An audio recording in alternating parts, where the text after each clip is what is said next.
Igreja é gente cuidando de gente. Isso é maravilhoso. Igreja não é personificada. Igreja não é pastor. Igreja é gente cuidando de gente. E é sobre isso que nós começaremos a falar nessa noite, meus irmãos. Toda igreja vive constantemente entre dois movimentos espirituais: o entusiasmo inicial e o risco da acomodação progressiva. Infelizmente, a nossa igreja não é uma exceção a essa regra. Geralmente nós começamos as coisas com muito entusiasmo, com bastante pessoas se envolvendo nisso. Só que depois de 3, 4 encontros, a coisa vai se esvaziando e vão ficando os mesmos. É o risco da acomodação progressiva, na qual eu me torno apenas um consumidor de igreja, ao invés de eu ser gente cuidando de gente. Quando Deus realiza algo novo entre o seu povo, nós temos muita alegria, muita expectativa e uma participação ativa. Só que, com o passar do tempo, aquilo que começou vibrante, forte, pode se tornar rotineiro, então nós não damos mais a mesma importância. A fé até permanece nas nossas palavras, mas o engajamento enfraquece nas nossas atitudes, quando nós vamos deixando as coisas de lado. E a história bíblica, a história da redenção, mostra que o maior perigo do povo de Deus nunca foi apenas perseguições externas, aquilo que vinha de fora da igreja, mas a apatia interna. Este é um problema seríssimo na vida da igreja. E uma igreja pode resistir à oposição, mas dificilmente uma igreja sobrevive à indiferença espiritual. Então, ao iniciarmos essa série Chamados para Servir, nós queremos reafirmar a verdade essencial que nós fomos salvos pela graça para viver para as boas obras preparadas por Deus para nós. O que nos lembra que o serviço não é uma moeda de troca para obter o favor divino, mas ele é um fruto inevitável da regeneração que Deus efetua na nossa vida. Se nós fomos regenerados por Deus, nós somos chamados ao serviço.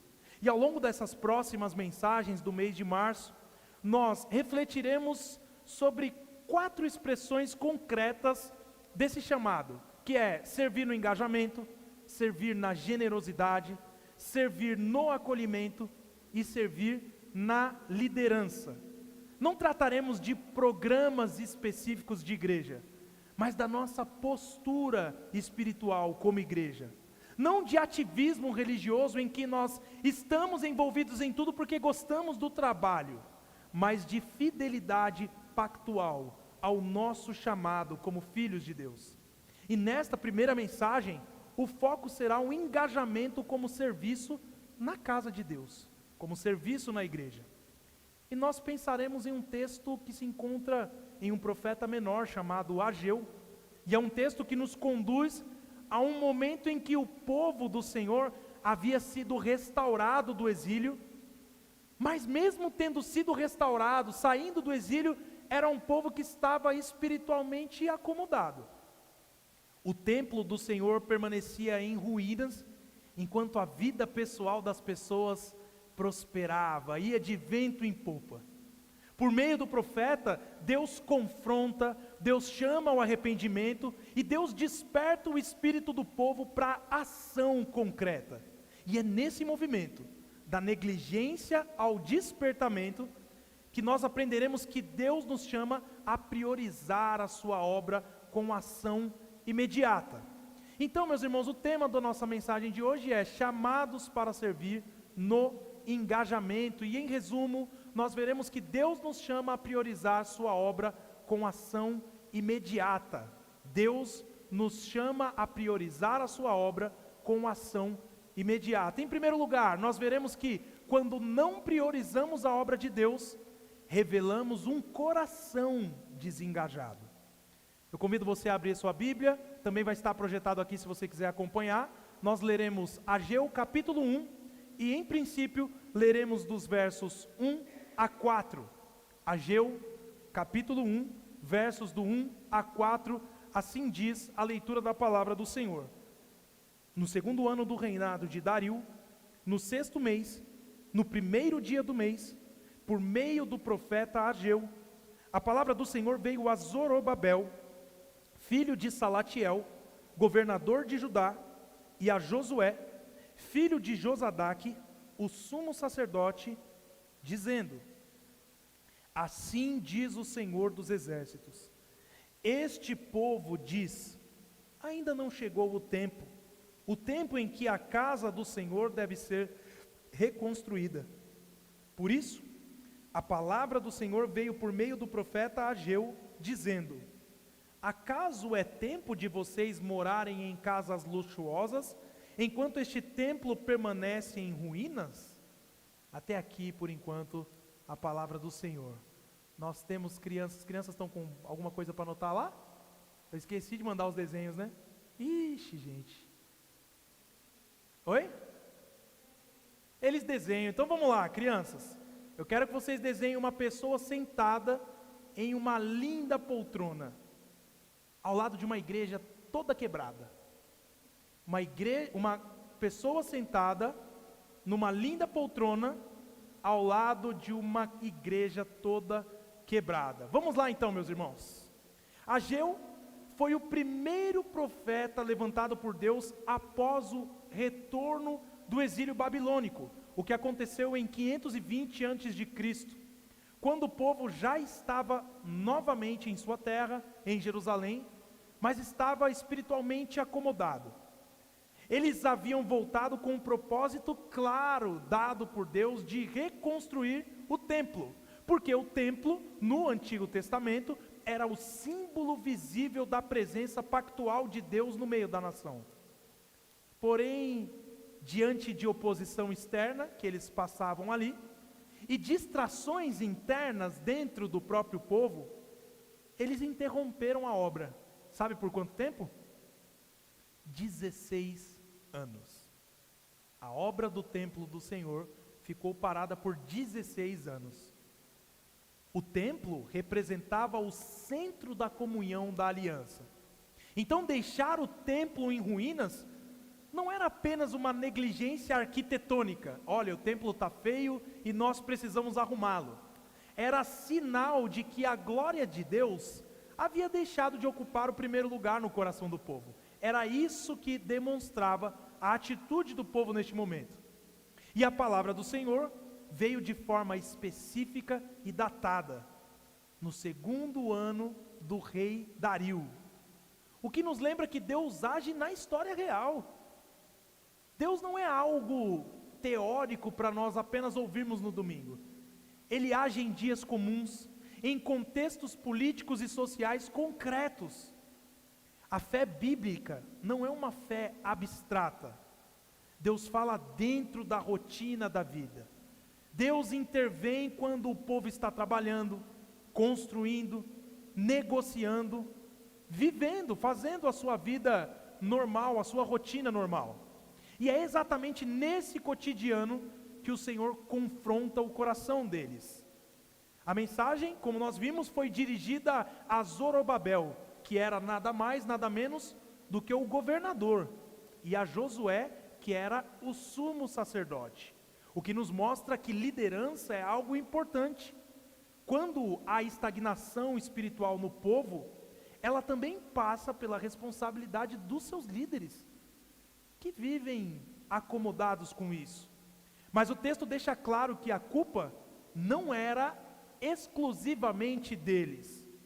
A denúncia é uma denúncia coletiva, é uma denúncia para todo o povo e não somente para a liderança. Todos haviam se acomodado, o que nos mostra a seriedade do pecado humano, porque mesmo restaurados da disciplina do exílio que eles haviam passado lá na Babilônia, eles ainda carregavam um coração inclinado a priorizar o eu, a priorizar as minhas vontades e os meus desejos. E eles eram tão cara de pau, que eles diziam: ainda não chegou o tempo em que a casa do Senhor deve ser reconstruída. Observe, meus irmãos, eles não estavam dizendo, não queremos reconstruir. Eles estavam sendo desobedientes de uma forma lapidada. Eles apenas diziam, agora não, calma, eu tenho muita coisa para fazer agora. E esse é o tipo de pecado que parece pequeno, mas é o pecado que corrói a alma, porque não é uma rebeldia aberta e fácil de tratar, é um adiamento constante, deixa para depois eu sirvo, depois eu faço, depois eu oro, depois eu leio a Bíblia, depois eu falo com meu irmão, depois eu me engajo na casa do Senhor, depois eu faço. É a espiritualidade do quando der eu faço, quando sobrar um tempo, quando a vida ficar mais tranquila, aí eu vou servir. Mas sabe qual é o problema? A vida nunca fica menos corrida, e o coração sempre encontra novas desculpas. E é aí que Deus faz uma pergunta que corta como uma lâmina. Acaso é tempo de vocês morarem em casas luxuosas, enquanto este templo permanece em ruínas? Deus está dizendo assim, não é tempo de reconstruir o templo, mas é tempo de você fazer a sua mansão. Entendi. É exatamente isso. Casas luxuosas eram casas revestidas, cuidadas e confortáveis. Não eram barracos improvisados como o templo parecia naquele momento. O povo tinha tempo, o povo tinha recursos, o povo tinha energia. O problema não era a falta de capacidade, era a falta de prioridade. Era isso que estava acontecendo aqui. Eles investiam, mas investiam no seu próprio conforto, enquanto a casa do Senhor permanecia esquecida e deixada de lado. E esse diagnóstico, meus irmãos, revela algo profundo para nós. O engajamento deles estava voltado para o eu, e não para o reino de Deus. Eles estavam vivendo para si. Eles estavam construindo seus pequenos impérios pessoais, enquanto a glória de Deus ficava em segundo plano. Deixa a igreja lá para o pastor, para o pessoal fazer. E isso é sempre uma inversão perigosa, porque quando o coração deixa de buscar primeiro o reino de Deus, todo o restante da vida começa a perder o sentido e a direção, e nós nos tornamos como se fôssemos pessoas sem Deus. É como uma criança que passa horas e horas jogando videogame, cheia de energia e entusiasmo, mas quando ela é chamada para arrumar a mesa, para organizar as coisas, ela está cansada, ou ela não tem tempo para fazer aquilo na hora. A energia da criança não desapareceu, ela apenas foi direcionada para o que traz prazer imediato. E da mesma forma, muitas e muitas vezes, não nos falta disposição para os nossos interesses pessoais, falta prioridade para aquilo que pertence a Deus, infelizmente. Nós temos tempo, nós temos energia, nós temos dinheiro, nós temos tudo quando as coisas são para nós, mas quando é para o Senhor, depois eu faço. E vocês, crianças, vocês precisam aprender que Deus quer que vocês coloquem as coisas certas no lugar certo. Deus não quer que você pense só nas suas brincadeiras. Deus quer que você obedeça aos seus pais. Deus quer que você mostre que você gosta dEle, por isso você busca Ele em oração. Servir a Deus começa nas pequenas decisões. Ajudar em casa, prestar atenção na palavra quando é pregada. E quando você faz isso, você mostra que Deus é mais importante do que os seus brinquedos. Agora, meus irmãos, vamos fazer uma reflexão sincera? Examine a sua agenda. Examine seus investimentos, suas prioridades com honestidade diante de Deus e não diante de mim. Se os seus projetos pessoais estão bem estruturados, protegidos e cheios de atenção, enquanto o seu serviço na igreja é sempre deixado para quando der, o diagnóstico de Ageu revela um coração que precisa ser realinhado. O problema do desengajamento raramente é de fato falta de tempo ou falta de capacidade. Quase sempre é uma questão de prioridade. Quando a glória de Deus deixa de ocupar o centro, o nosso conforto pessoal assume o trono. E é nesse momento que nós precisamos nos arrepender e recolocar a obra do Senhor em primeiro lugar. Mas em segundo lugar, esse texto nos mostra que priorizar a obra de Deus exige arrependimento prático e decisões concretas. Vamos ler agora dos versículos 5 a 11. Portanto, assim diz o Senhor dos Exércitos: considerem o que tem acontecido com vocês. Vocês semearam muito e colheram pouco. Comem, mas isso não chega para matar a fome. Bebem, mas isso não dá para ficarem satisfeitos. Põem roupa, mas ninguém se aquece. E o que recebe salário, recebe-o para colocá-lo numa sacola furada.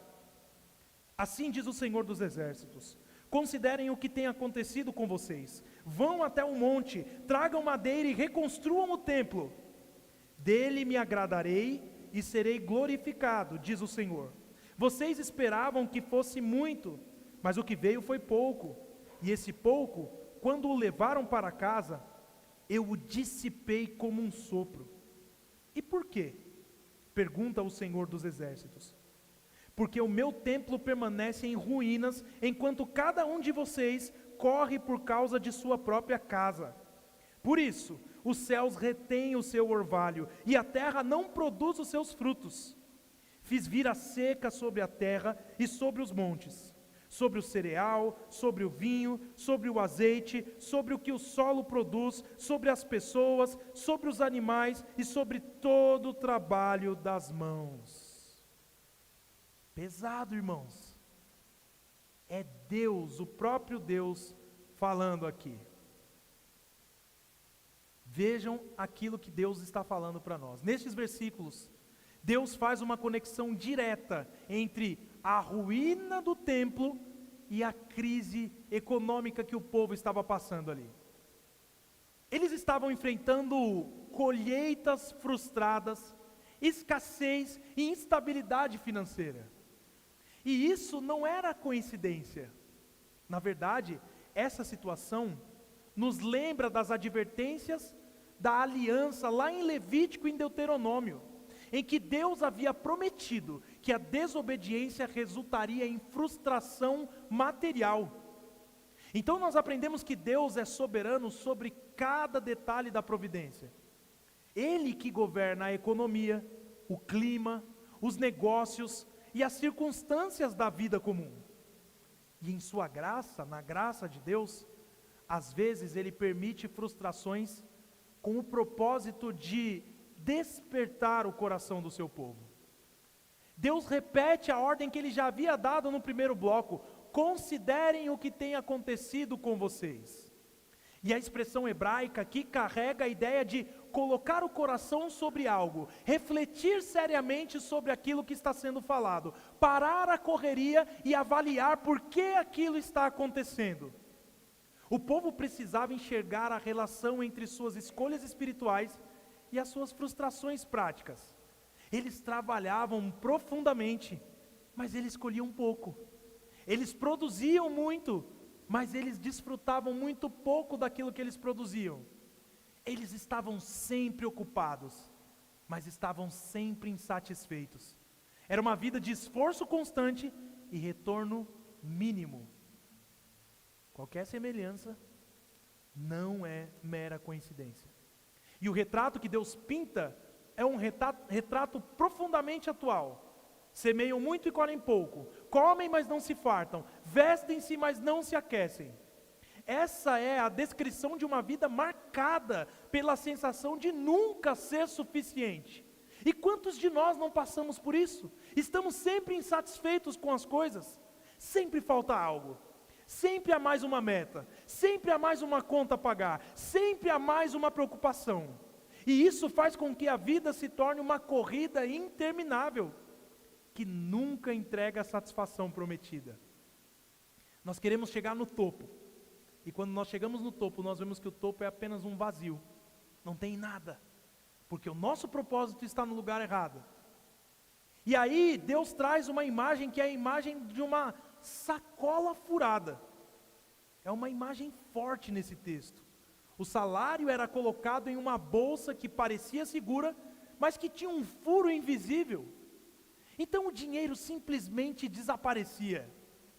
Quantas vezes você não achou que tinha muito mês para o seu salário? Parece que o mês tem 60 dias porque acaba rápido. Entendemos que nenhum esforço humano garante a estabilidade se a bênção de Deus não estiver presente. Não tem como. Eles estavam correndo, cada um para a sua própria casa, correndo atrás das suas coisas, que eles conseguissem prosperar naquilo que eles faziam. E o problema não era a intensidade do trabalho, porque eles trabalhavam muito, mas o problema era a direção do coração deles. Então Deus declara algo ainda mais sério. Ele diz que Ele mesmo, o Senhor, foi quem convocou a seca. E aqui no texto original há um jogo de palavras entre a casa em ruínas e a seca sobre a terra. O que estava arruinado no templo resultava em aridez lá no campo. Era uma consequência direta que Deus estava trazendo para eles. O que não era de forma alguma uma vingança divina, mas era uma disciplina pactual de Deus com o seu povo. Deus estava ensinando por meio da escassez que vida desconectada da prioridade espiritual vai produzir vazio, o que Eclesiastes vai chamar de fumaça, de vaidade, de correr atrás do vento. Então vem um chamado claro: vão até o monte, tragam madeira e reconstruam o templo. Deus está dando uma ordem aqui. Não há espaço para uma espiritualidade abstrata. O que Deus pede não é apenas um sentimento de culpa ou uma intenção futura. Não, mais para frente eu vou servir, eu vou me colocar à disposição, eu vou fazer. Não, Deus pede uma ação imediata. Pare tudo agora e vá buscar madeira, suba ao monte, vá fazer as coisas. E subir, meus irmãos, exige esforço.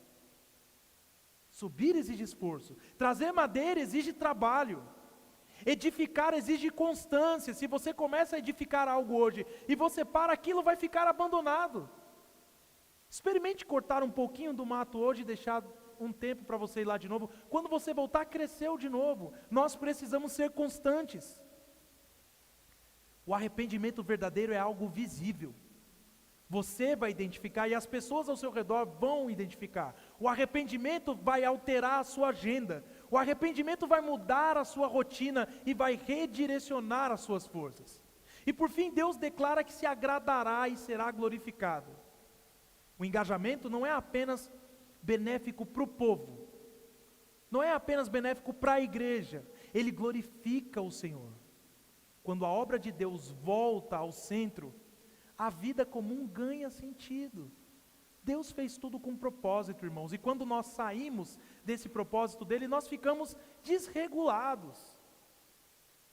Como dizia minha avó, desmantelados. Nós precisamos colocar a prioridade no lugar certo. O trabalho deixa de ser apenas uma sobrevivência e passa a ser uma vocação vivida diante de Deus. Você já imaginou tentar encher um balde que tem um furo grande no fundo? Você pode se esforçar, você pode carregar água de forma repetida, seus braços vão doer, mas o balde nunca vai encher.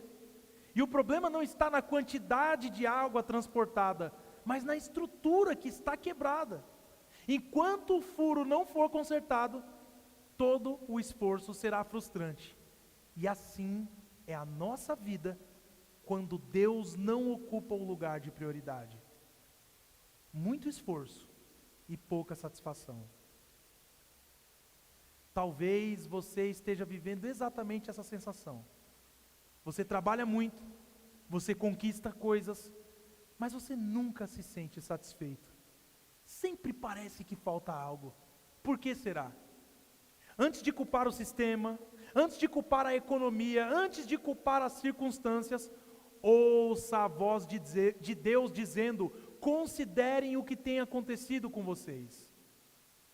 Pode ser que o Senhor esteja permitindo essas frustrações, não para destruir você, mas para redirecionar as suas prioridades. Porque quando a obra de Deus é negligenciada, até as conquistas mais legítimas vão perder o sabor. O serviço ao Senhor não compete com a sua vida profissional. O serviço ao Senhor dá propósito à sua vida, dá um propósito eterno à sua vida profissional. Sem engajamento no que é eterno, o que é temporal vai se tornar vazio. Mas por fim, meus irmãos, quando priorizamos a obra de Deus, Ele desperta o nosso coração e nos capacita a agir. Vamos ler o finalzinho do texto, dos versos 12 a 15. Então Zorobabel, filho de Salatiel, e Josué, filho de Josadaque, o sumo sacerdote, e todo o remanescente do povo atenderam a voz do Senhor, seu Deus, e as palavras do profeta Ageu, as quais o Senhor, seu Deus, havia ordenado que ele dissesse. E o povo temeu diante do Senhor. Então Ageu, o enviado do Senhor, falou ao povo, segundo a mensagem do Senhor, dizendo: eu estou com vocês, diz o Senhor. O Senhor despertou o espírito de Zorobabel, filho de Salatiel, governador de Judá, e o espírito de Josué, filho de Josadaque, o sumo sacerdote, e o espírito de todo o remanescente do povo. Eles vieram e começaram a trabalhar no templo do Senhor dos Exércitos, seu Deus. Era o 24º dia do 6º mês do 2º ano do reinado de Dario. Este último trecho, meus irmãos, mostra algo poderoso. A palavra pregada produziu uma resposta real na vida das pessoas.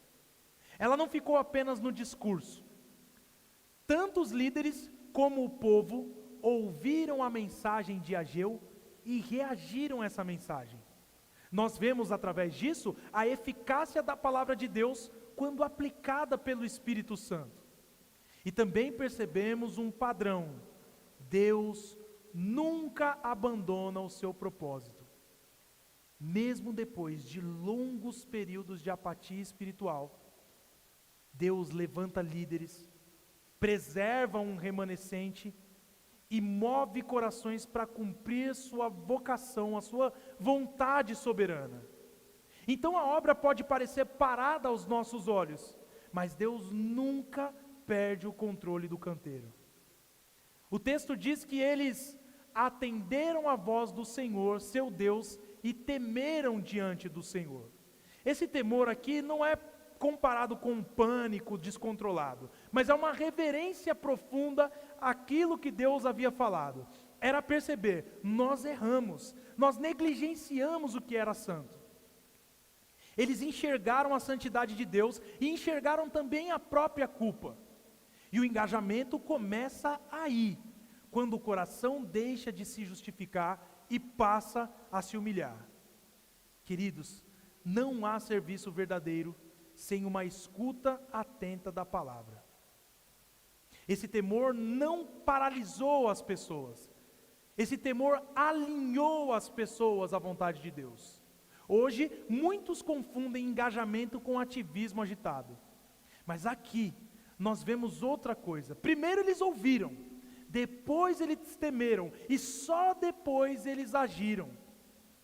O serviço que nasce sem temor vira apenas obrigação, uma performance religiosa. Mas o serviço que nasce do temor vira adoração. Você não faz mais por obrigação, você faz porque você está diante do Rei Todo-Poderoso e você quer adorá-lo. E eles entenderam que não estavam lidando apenas com um projeto de construção, mas com a glória de Deus. Isso falta às vezes. O serviço, quando dissociado da vida de oração, faz com que a gente pense que estamos apenas fazendo esse serviço e percamos o todo de que nós estamos ali para adorar o nosso Deus. Então vem a promessa que sustenta tudo: eu estou com vocês, diz o Senhor. E essa frase, meus irmãos, muda completamente o peso da tarefa que eles tinham ali. Reconstruir não era algo simples. Havia oposição, haviam limitações financeiras, havia cansaço acumulado, mas a presença de Deus transforma aquilo que era um fardo esmagador em uma vocação sustentada pelo próprio Deus. Por isso nós sabemos que Deus não apenas ordena, Ele acompanha, Ele não apenas Ele não apenas envia, mas Ele caminha juntamente, Ele permanece, enquanto nós somos enviados e estamos fazendo o serviço do Senhor. E em seguida o texto afirma que o Senhor despertou o espírito de Zorobabel, de Josué e de todo o povo. E isso é algo decisivo, porque a disposição para servir não surgiu naturalmente deles. Foi Deus quem operou internamente. E esse verbo indica uma ação soberana. Aqui nós vemos claramente a graça eficaz de Deus, porque Deus move o coração antes que o coração se mova. Isso está em conformidade com o ensino de Filipenses 2,13, que diz que é Ele quem opera o querer e o realizar. É a graça eficaz de Deus que faz essa obra. Então o engajamento não nasce da carne motivada, mas do Espírito despertando o nosso espírito. E quando o nosso espírito foi despertado, o corpo se levantou. O texto diz que eles vieram e começaram a trabalhar. O verdadeiro mover espiritual sempre termina em movimento prático. Não apenas em mãos estendidas, olhos fechados e uma música bonita. Eles deixaram a teoria e entraram no canteiro de obras. Eles pararam de discutir o passado e aquilo que havia acontecido com eles e começaram a carregar pedras. Desde o governador até o trabalhador mais simples, todos assumiram a responsabilidade.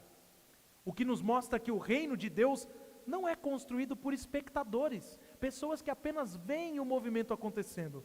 O reino de Deus é construído por servos. Igreja é gente cuidando de gente. E o texto registra até a data, o 24º dia do 6º mês. Isso mostra organização e decisão concreta. Foi ali que eles decidiram isso. Houve um intervalo entre a pregação que havia sido feita através do profeta Ageu e a obra. E esse foi o tempo para planejar a obra que eles iam fazer. Porque o engajamento não é um impulso desordenado, em que nós levantamos agora e falamos, tá bom, vamos todo mundo trabalhar. É uma obediência estruturada, porque o nosso Deus é um Deus de ordem. E quando Deus desperta, Ele também dá sabedoria para agir. Convicção espiritual se transforma em cronograma, em agenda ajustada e em prioridade real. É isso que o Senhor faz quando Ele nos chama a servir. Talvez você esteja esperando sentir algo extraordinário para começar a servir. Um entusiasmo perfeito, uma situação ideal. Quando a minha vida estiver dessa forma, eu vou servir. Mas o texto te mostra essa noite que o engajamento começa quando Deus desperta o coração pela palavra. Então, se hoje você percebe que precisa se envolver mais na obra do Senhor, isso já é um sinal da graça agindo. Então não perca tempo, ore, diga, Senhor, desperta o meu espírito. E quando Ele fizer isso, não adie, não deixe para depois.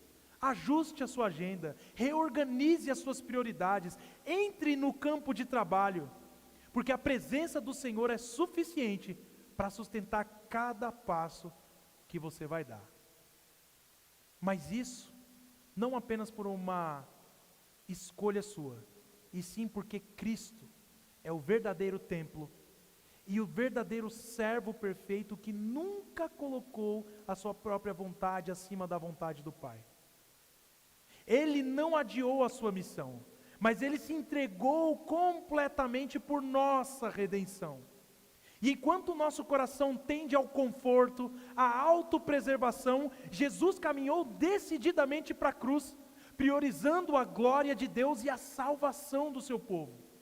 Por isso, unidos a Cristo pela fé, não apenas somos perdoados por nossa apatia, mas nós somos transformados pela graça que nos capacita a colocar novamente a obra do Senhor no centro da nossa vida. Jesus é o verdadeiro grão de trigo que caiu na terra e morreu para produzir vida abundante. Ele entregou a própria vida para que nunca mais vivêssemos de bolsos furados espiritualmente. Nele nós temos provisão, e uma provisão que não se perde. Nós temos um tesouro em Cristo que não se desgasta. Nós temos em Cristo uma herança que nunca se dissolve. Por isso, quando estamos unidos a Cristo, o nosso trabalho não é vão. Porque Ele, o próprio Cristo, vai transformar o seu esforço em um fruto eterno. Em Cristo, você deixa de correr atrás do vento e começa a investir naquilo que permanece para sempre. Jesus é o servo perfeitamente engajado. O zelo pela casa do Pai consumiu Jesus. Ele não hesitou, mas obedeceu até o fim. Mas ele fez isso não para ser apenas um exemplo para nós. Ele é a fonte, a nossa fonte de vida. Estávamos mortos espiritualmente, incapazes de qualquer serviço verdadeiro, mas Ele nos despertou. E quando nós estamos unidos a Cristo, não servimos para conquistar a aceitação, nós servimos por já termos sido aceitos. E por isso o nosso trabalho na obra de Deus é participação na vitória de Cristo. E quando nós servimos assim, o nosso serviço não é um peso, é um privilégio. Se o serviço a Deus para você é um peso, algo está muito errado. Muito errado. Não pode ser, meu irmão. Deve ser um privilégio. Portanto, nós concluímos, em primeiro lugar, considere seriamente os seus caminhos. Pare de viver no piloto automático. Avalie a sua agenda. Avalie os seus gastos. Avalie o seu tempo. Avalie a sua energia. O que ocupa o centro da sua vida? Deus nos chama a refletir com honestidade espiritual, porque vida sem exame produz um bolso furado, mas uma vida examinada diante do Senhor produz realinhamento. Em segundo lugar, entenda que frustrações podem ser instrumentos da providência. Nem toda dificuldade é uma disciplina direta, mas toda circunstância está sob o governo soberano de Deus. Então, antes de apenas reclamar da sua colheita pequena, pergunte: Senhor, o que o Senhor está me ensinando com isso? Nada na nossa vida é aleatório. O desemprego, as dificuldades, tudo tem um propósito diante do Senhor. Em terceiro lugar, coloque a obra de Deus em prioridade prática, não apenas emocional. Desejo não substitui decisão. Você deseja hoje e amanhã você não deseja mais. E se você for seguir o seu desejo, significa que você vai ser sempre inconstante. Deus disse: suba, traga, edifique. Isso significa organizar seu tempo, assumir responsabilidades, comprometer-se com a igreja local e servir com constância. Você precisa ser uma pessoa que nós podemos contar, que nós sabemos que está aqui. O reino não avança com intenções vagas, o reino avança com obediência concreta. Mas não apenas isso, sirva com temor reverente e alegria confiante. Temor não é pânico, é consciência da santidade de Deus. E essa reverência não paralisa a gente, ela purifica as nossas motivações. Servimos não para aparecer, mas para glorificar. Não para provar valor, mas porque já fomos alcançados pela graça. Confie na promessa: eu estou com você. A presença de Deus é o que sustenta o trabalho. Tenha certeza, haverá oposição, haverá cansaço, haverá limitação, mas nunca haverá ausência de Deus. O Senhor está no canteiro de obras. Ele vê cada pedra colocada, cada esforço escondido e cada ato fiel que você realizou para a honra e glória dEle. Lembre-se, em Cristo o seu trabalho não é vão. Jesus é o verdadeiro templo, o servo perfeito, o Senhor da obra. E unidos a Jesus, o nosso serviço tem valor eterno. Nada feito para a glória de Deus se perde. por mais que gere esforço, não há bolso furado na economia do reino. Há recompensa guardada pelo próprio Senhor. Por isso, saia daqui não apenas informado, mas movido. Não apenas convencido, mas despertado.